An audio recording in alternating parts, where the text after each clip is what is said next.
Genesis 16 narrates a significant event in the life of Abram, later Abraham, and Sarai, later Sarah, detailing the circumstances leading to the birth of Abram's son, Ishmael. This chapter explores themes of faith, human initiative, and the consequences of actions outside of God's timing. Sarai's barrenness and Hagar's role. Sarai's dilemma. Sarai, Abram's wife, has not borne any children, which causes distress because she is aware of the importance of having an heir to fulfill God's promise. Sarai feels the urgency of the situation and decides to take matters into her own hands. Sarai's plan. Sarai proposes that Abram have a child with her Egyptian maidservant, Hagar. In the ancient Near Eastern culture, this was a common practice to ensure an heir if a wife was barren. Sarai believes this plan will help fulfill God's promise of descendants. The act. Abram agrees to Sarai's proposal, and Hagar becomes pregnant. This leads to immediate tension and conflict within the household. Conflict between Sarai and Hagar. Hagar's disdain.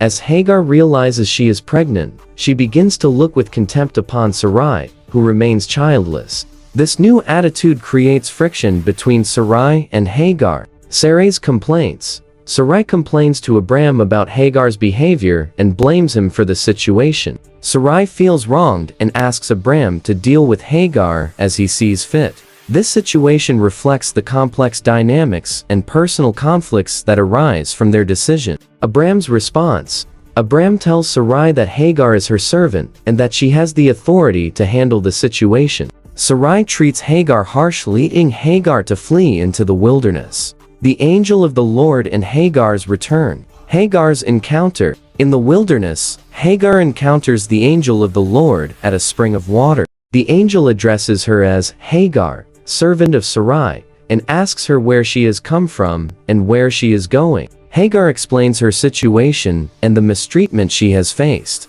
Divine instructions.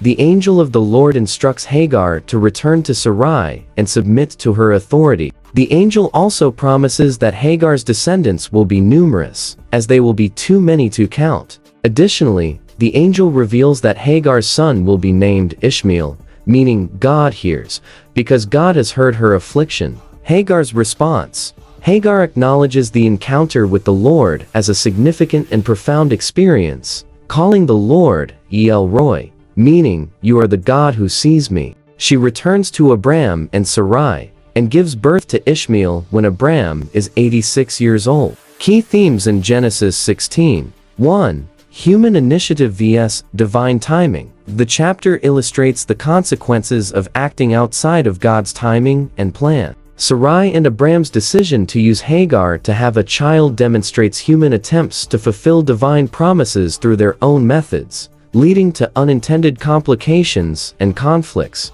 2. Faith and trust. The situation highlights a lack of faith and trust in God's timing. Sarai's impatience and Abram's acquiescence to her plan reflect a failure to fully trust in God's promise and timing. 3. Divine intervention and compassion. Despite the problematic situation, God intervenes and shows compassion. The angel of the Lord's encounter with Hagar in the wilderness underscores God's concern for all individuals, including those in difficult circumstances. 4. Conflict and consequences. The chapter reveals the complexities of family dynamics and the consequences of decisions made out of desperation or impatience. The conflict between Sarai and Hagar and the subsequent issues reflect the broader consequences of not waiting for God's timing. 5. God's promises and blessings. Even though Ishmael is not the child of the covenant promised to Abram, God still blesses him and promises that his descendants will be numerous. This shows that God's blessings and promises extend beyond the specific covenant he makes with Abram and his descendants.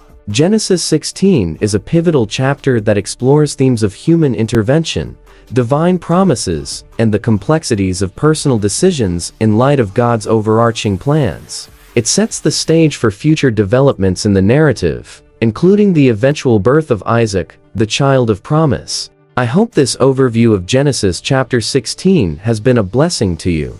If it has, please consider subscribing to this channel liking the video to help others find it, and sharing it with someone to spread God's word. Thank you, and I look forward to seeing you next time.